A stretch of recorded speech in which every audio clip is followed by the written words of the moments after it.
Hey, what is up, Bears fans, and welcome to another episode of Beared Down Uncut. I'm Parth, co-founder and writer of Beared Down. This would be my first uncut episode, so let's see how it goes.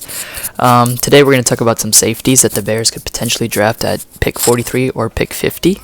The Bears do have a need at safety, or you could say they have a need at safety if you're not comfortable with Deion Bush taking over Clinton Dix's spot. We also have and Eddie did not mesh together as well as we thought they would. I mean, Eddie Jackson wasn't able to play his natural position as much, which made him less dominant. He wasn't able to get as many interceptions for the team. So the Bears should, in my opinion, look at someone like Adrian Amos when Eddie Jackson was able to play his natural position and to just be himself. So there's a couple guys that are exactly like Amos or even better. Well, actually, hopefully they will turn out better for sure. The first guy I'm here to talk about is Grant Delpit out of LSU. In 2019, he had 65 tackles, 2 interceptions, and 7 passes defended. He's a junior. He started 3 years with LSU, so a 3-year starter at a really great program, plays really great teams in the SEC. He can line up at multiple positions like nickel, even corner, and safety, which we all like guys who are versatile like that. He's physical. Just a couple of things that are red flags are his tackling ability. I think in the Alabama game, his tackles weren't as great, or even in the national championship against Clemson, he missed a couple tackles here and there. I remember that. So those are some things you just have to watch out for. But LSU does breed.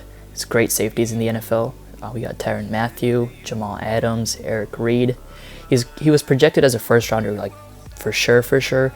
But lately his stock has been dropping. So finding him at 43 isn't likely, but if he is there, I know Ryan Pace could pull the plug, as we've met with him a couple times, so that's a guy to watch out for. Another safety we got is Antoine Winfield Jr. He's a sophomore out of Minnesota. In 2019, he had 83 tackles, 7 interceptions, and 1 pass defended. He's my personal favorite.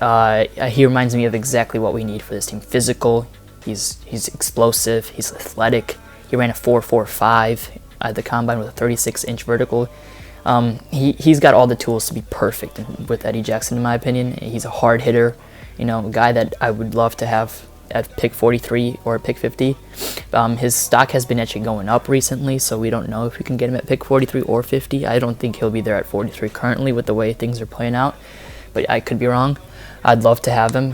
He's projected to go in the second round, but as I said, his stock's going up, and safety is a need for a lot of teams up there, so it should be interesting if the Bears can grab him. He played it with Minnesota, another great school. Big Ten competition is always great. It would be a great pickup if the Bears could find it.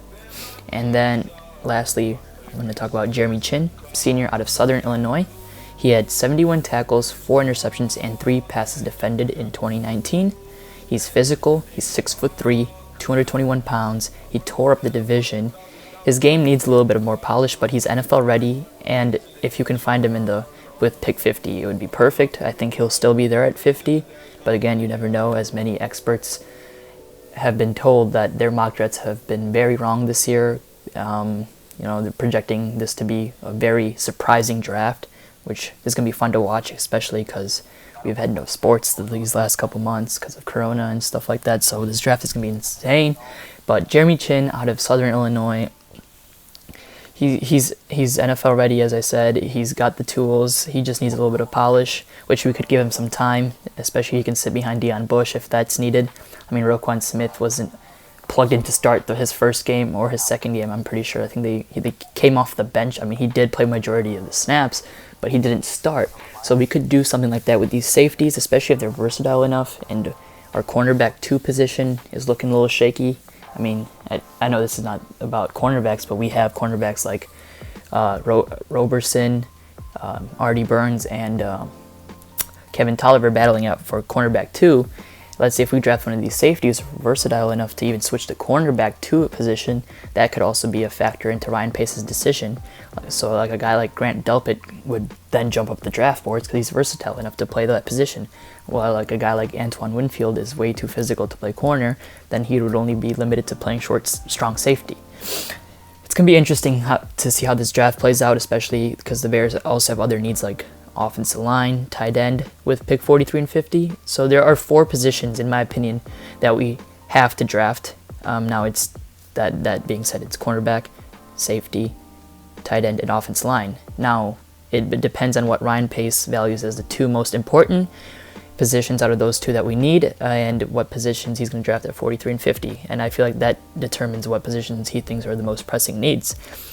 That being said, I can't wait for this draft. I really do think the Bears are going to take a safety. I just don't think it'll be the first 2 from the first 2 picks we have. So that's about it for this video. Thank you so much for tuning in, and as always, stay safe and bear down Chicago. Peace.